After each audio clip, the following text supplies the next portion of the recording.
Hello, gagawa tayo ngayon ng kaldeng. Babalatan na natin. Babalatan.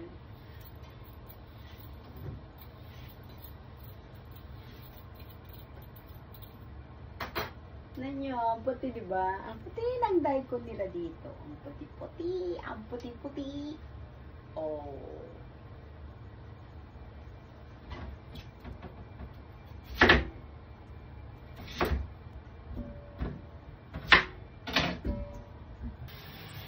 Yan, ganyan siya. Inat ko ng ganito.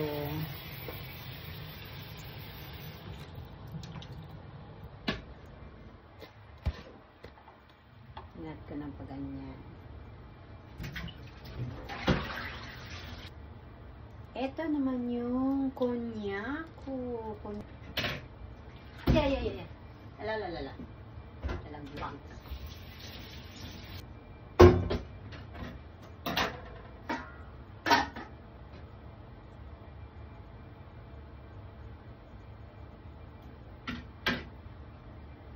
Ganito ang cut ko. Turo to ng biyanan ko. Tapos, at yan, hinati ko siya sa gitna. Tapos yan, iikot mo lang siya ganyan. Yan, kumorte siya ng ganyan, di ba? Yan, ganyan ang ginagawa ko. Oh, diba? Ito naman, aburage. Gagawa tayo ng kinchaku. Alam niyo yung kinchaku? Ang kinchaku, yung sa loob nito, may mochi. Mahal kasi kapag binili mo kaya ginagawa ko na lang. Ganyan. Diba? Ayan, oh. So, bubutasan ko siya dito bago ko siya i-boil ko muna to para matanggal yung konting parang mantika niya kasi medyo mamantika siya. So, pag binutasan mo, yan. Ganyan. Kasi mamaya mo pabutasan, baka masira. Kaya bago ko siya i-boil konti para matanggal yung mantika niya, tapos medyo pipigain ko siya. Para, yan. Tapos dito ko ilalagay yung galing kasi sa freezer, kaya matigas pa. Ito, lalagay ko, siguro hatiin ko siya, lalagay ko siya sa loob nito. Ito yung mochi. Ano nga ba yung mochi? Alagkit. Yan o. Na napatigas. Tapos ilalagay ko siya dito. I-boil ko ito para matanggal yung mantika niya. Tagalog ang dashi biru. Ano man tawag sa Tagalog ang dashi biru? Dashi biru. Ito naman, ano ba to? Chikuwa, ang laki.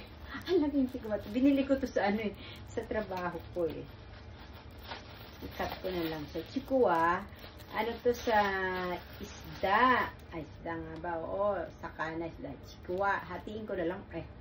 3 hati kasi ang laki naman kasi kapag iyaano mo yan. So, namamanggal niya ako. Laki. Yan. 3 hati na ganyan siya. Diba? Ganun lang. Ito, gagawa tayo ngayon ng dashi biru. Yung sabaw. Tinamihan ko siya. Ilalagay ko na lang sa ibang kaldero yung sabaw para bukas dagdagan ko na lang siya. Tapos ito yung mga gagamitin natin na pampalasa, yung gagawin nating dashi biru niya.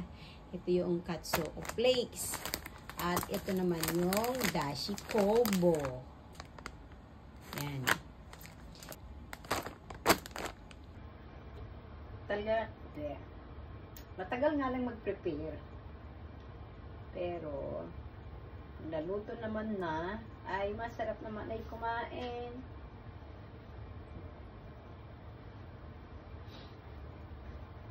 ba yung mga ano? Kaya, saan na?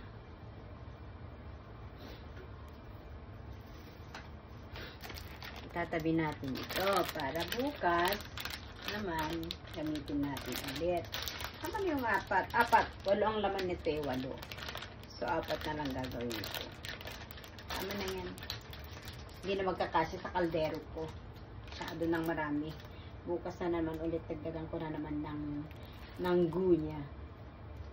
Diba nga yung gu sa Tagalog? Hindi ko alam. Laman, yung mga laman niya. Bukas na naman natin dagdagan. Kasi aapaw na siya kung lalagay natin lahat. Yan. Ito, ilalagay na natin yung katsu flakes. Yan. Lagay natin. Yan, lagay natin sa ating ano. Masikip. Kasi ang aking bahay eh. Yan, lagay na natin, no? Yan. Lagay natin sa ating kaldero para kunin natin ang kanyang dashi. Para masarap ang ating udeng. Yan. Yan. Bango siya, bango. So, pakulaan natin ng saglit. No?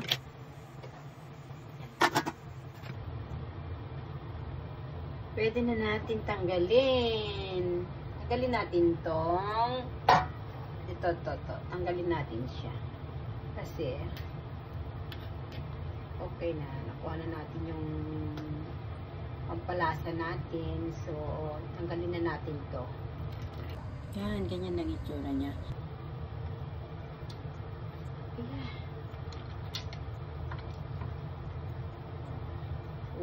Ito yung combo inilagay natin. Yan. Yan ang mga pampalasa. Oo nga, ito. Ano nga pa to? Seaweeds. Ayan siya.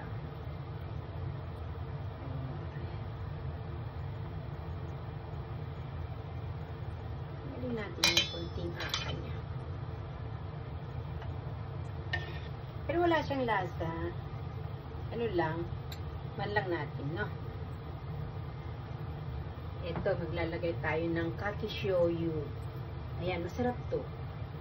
Ito yung paborito kong ano, shoyu dito sa Japan. Kaso mahal eh. So, lagyan na natin ng ano, ilalagay na natin yung mga ating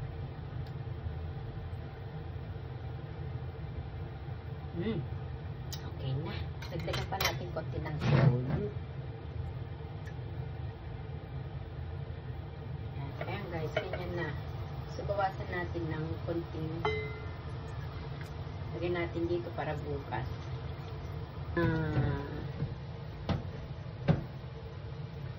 Ito.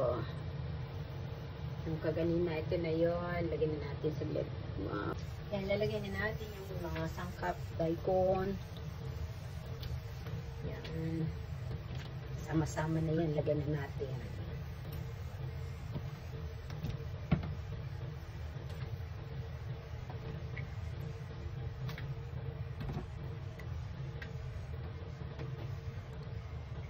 Itlog. Yan. Lagyan na natin. Lagyan. Yan.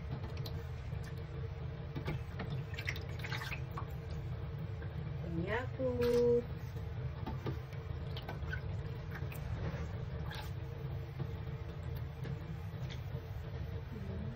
Naka-uwi next. Lago. Uy. Yan, lagyan na natin lahat yung ano niya, ito yung karne niya. Ito yung karne. Lagyan natin lahat. Sama na natin lahat yan. Takpan muna natin. Ito shirataki konnyaku. Yan. Lagay na rin natin. Lahat lagay na natin para ma-absorb yung lasa niya. Diba? Yan. Cute-cute niya, diba? Yung puti. Natin lahat. Lahat.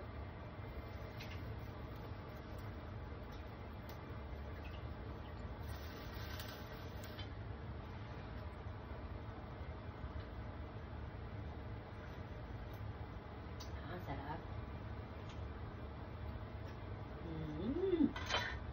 Oishi! Oishi, oh. Yan, ayan muna natin na kumulo ng kumulo. Ito yung ano na lang natin, tapos mainit na tubig.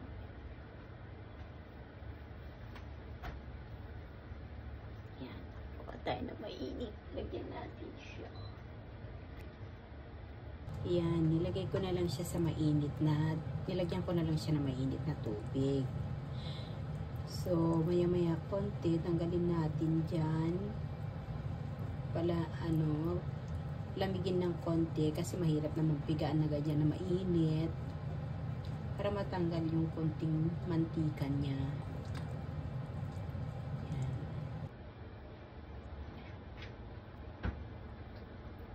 So, ito, pigaan na natin.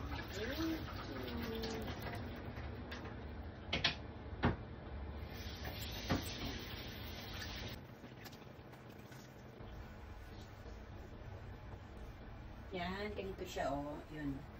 Diba? Para matanggal yung para tanggalin natin yung konting mantika. Ano naman kung lahat kainin parang mamantika, diba? Yan. So, matigas pa yung, yung mochi ko. Baka hindi ko mailalagay bukas na lang. Dito natin ngayon ilalagay sa loob. Tsaka natin ganyanin lang. Na lang, yung toothpick na lang ang gagamitin ko. Yan. Yan.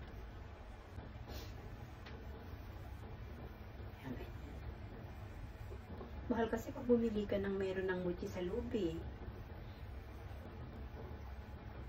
Pag ikaw gumawa, marami kang makakain. Kaysa yung tatatlo lang laman. 300, 200 na ang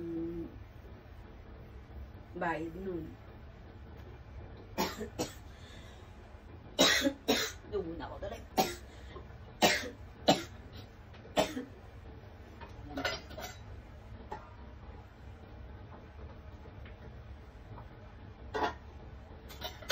Hugas muna tayo. Daming hugasan na. Sure. Hugas muna tayo. Daming hugasan. Iya. Oh my God. Oh my God. Daming hugasan. Oh my God. And ganyan na siya. Ang aking udeng. Lagyan na natin yung natitira niyang sangkap. Ayan. Ito, iiba ito. Mamaya natin lagay ito.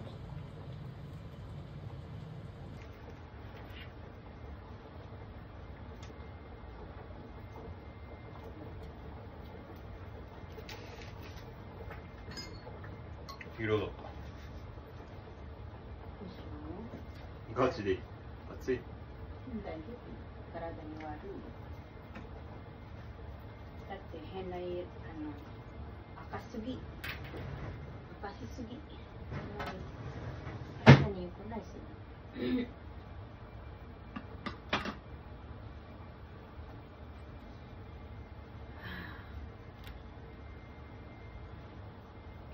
Yay! Punong-puno.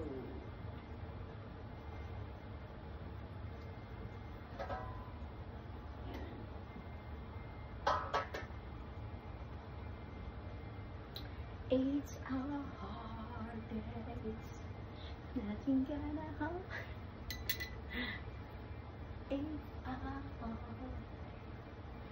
Diyos ko, ay mga bukod at dyan, ganito ang nanay. Nanay, Diyos ko po.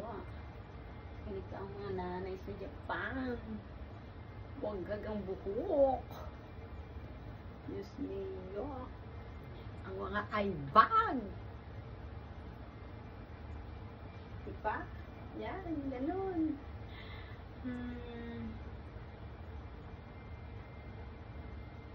Alam pa. Matigas tong mochi.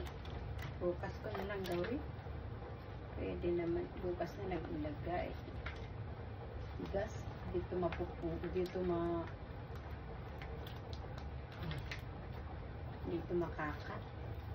Tigas. Bukas na lang. Bukas na lang nila kainin yan. Kinchaku. Tago na lang natin yun sa ref. Ne. Alala na basa. Tigas eh. Kasi ang udeng, mas masarap pag habang tumatagal, mga after 3 days, kasi yung lasa absorb na sa mga ano niya, sa mga ano bang tawag doon? Sa mga gu niya, yung mga nilagay natin tulad ng radish, yung daikon. Talagang mas masarap siya pag habang tumatagal. Mga kinabukasan, sa pangatlong araw, ganun. Hindi naman kasi mapapanis kasi malamig naman. Lalagay ko rin naman sa ref. Tsaka malamig naman siya kaya hindi siya mapapanis. Hindi katulad ng pag summer, mahirap mag-iwan kasi mapapanis. Pero pag ganitong taglamig, hindi siya basta-basta mapapanis. Yan, kaya bukas na lang ito. Kasi matigas naman kasi ito. Ay, titok-tok pa. Matigas eh. Matigas pa. Nilagay ko kasi ito sa freezer. Kasi pag di ko kasi nilagay sa freezer, masisira. Kaya kailangan lagay natin. Kung sayang naman, pagtapon, di ba? Yan, kaya ganun. Ganun naman ginagawa ng mga ano dito, mga tao. So, yung bawal magtapon, maraming di kumakain. Kaya, bukas na lang ito. Tignan natin ulit. Oh, lalakoy na siya.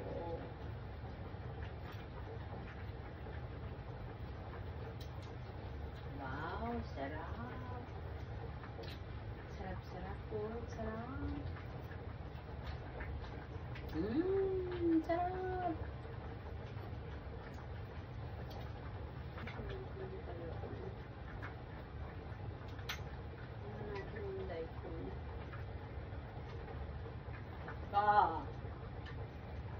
Yan, okay na.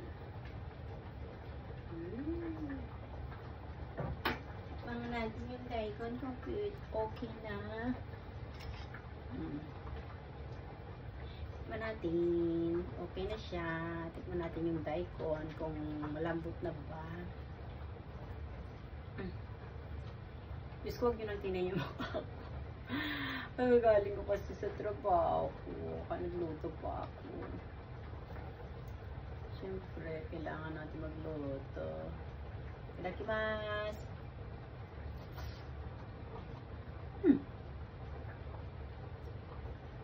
Kaya malambot na yung daikon. Okay.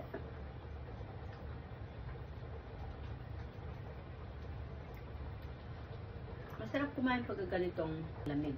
Masarap kumain ng mainit. Oh, shit. Sarap.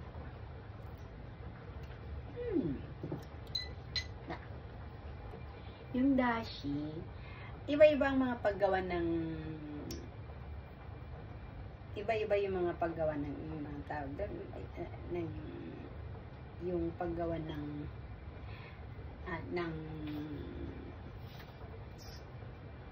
ano ba yung dashi niya. Pwede mo rin lagyan yun ng mirin, tsaka sake. Kaya hindi ako naglagay ng sake tsaka mirin. Nilagay ko lang yung yung katsu flakes, yung katsuboshi ang tawag dito. Tapos yun, pinakuluan ko. Tapos yun, sinala ko siya. Nilagyan ko ng kombu. kombu. Kasi pampalasa din yun, yung dashi niya. Tapos yung kakishoyu. Lalagyan ako pag sa mga nimuno, ganun. Pero ngayon hindi na kasi may mga benli na ginagamit katulad nito. Yan. Tulad dito, no? Ito yung sa tsuyu, yung sa mga tawag niyan. May dashi na kasi tong shoyu na to. Kaya ito lahat ang ginagamit ko sa mga pagluluto. Ayan, luto na po ang ating udeng. Yan, init na panahon. Kuha tayo ng ating jarang. Ang pinaka-paborito ko dyan, yung daikon, radish. Ano ba yung punya ko? Sa dami siguro.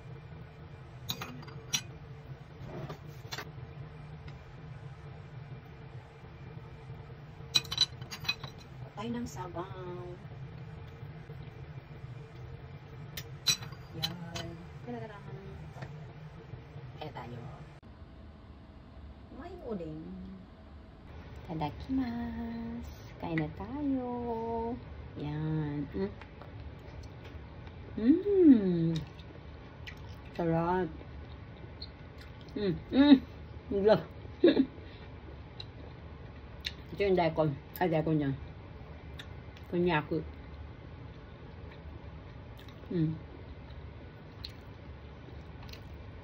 Shiratake. Yung chikuwa.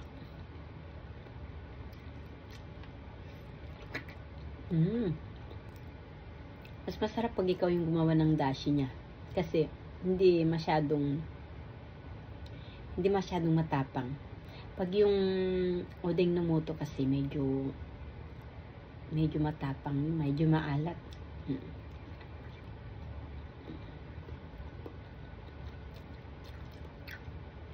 Sarap. Pero naantok na kasi ako. Napagod sa trabaho. Pagod pa sa pagluluto. Diba?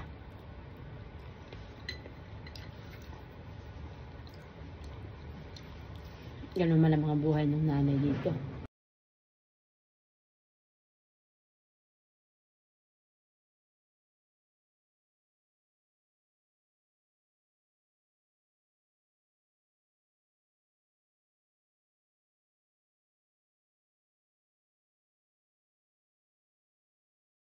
Masarap to.